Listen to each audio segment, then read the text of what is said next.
हर बार एक नए राज के साथ, हर बार एक नई कहानी के साथ। ये कहानी है मेरठ जिले के एक गांव की, जहां एक बहुत बड़े जमींदार वीर प्रताप सिंह का कत्ल हो जाता है। हैरानी की बात यह थी कि वीर प्रताप सिंह की न किसी से कोई दुश्मनी और न ही कोई झगड़ा। फिर उनका कत्ल हुआ क्यों, किस वजह से?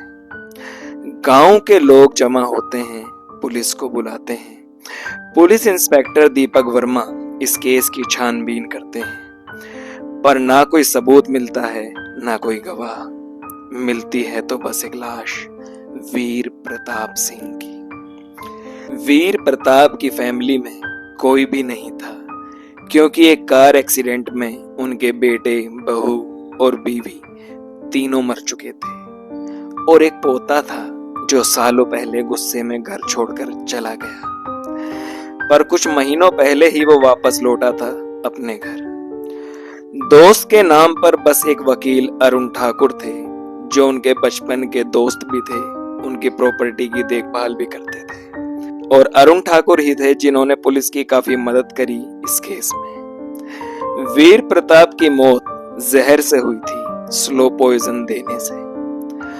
अब सवाल ये उठता है कि पोता दादा को जहर क्यों देगा, और दोस्त वकील अरुण ठाकुर जो बचपन का दोस्त है, उसकी ना ही कोई लड़ाई ना ही कोई दुश्मनी, तो फिर वो क्यों जहर देगा?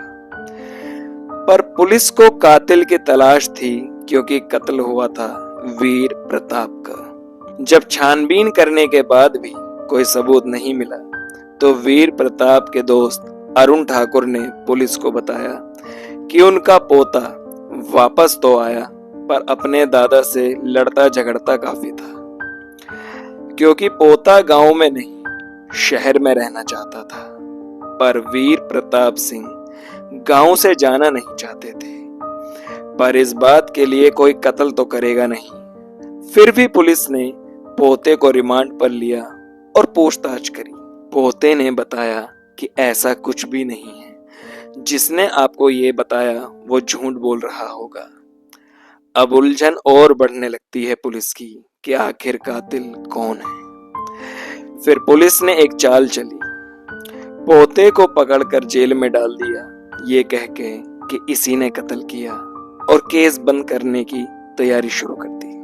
पर केस बंद होने के बाद पुलिस ने वीर प्रताप सिंह की वसीयत पढ़ी, और उसमें सारी दौलत उनके पोते को मिलनी थी, अगर वो वापस लौटकर आ जाता है तो।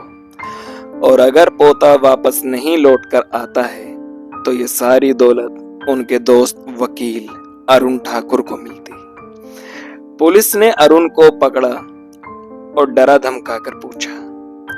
तब कहीं जाकर अरुण ने ये कबूल किया कि वो ही कातिल है। उसने ही वीर प्रताप को जहर देकर मारा, क्योंकि पोता वापस आ गया था और अब सारी दौलत पोते के नाम होती। और ये बात वकील अरुण ठाकुर अच्छे से जानता था, इसीलिए वकील अरुण ठाकुर ने वीर प्रताप को जहर दिया और उनको मौत दे दी। लालच दौलत का हो या किसी और का, होता बुरा ही है। ये थी आज की कहानी। उम्मीद करता हूं आज की कहानी आपको पसंद आई हो। आपने कहानियों का सस्पेंस देखा, मगर सस्पेंस नाइट का सबसे बड़ा सस्पेंस है मेरा चेहरा, जो आज भी अंधेरे में है। ज्यादा से ज्यादा चैनल को सब्सक्राइब करें, शेयर करें, अपनी राय बताएं कमेंट में। मिलते हैं अगले शनिवार रात 10 बजे फिर एक नई कहानी के साथ, एक नए राज के साथ। तब तक के लिए टेक केयर, गुड नाइट।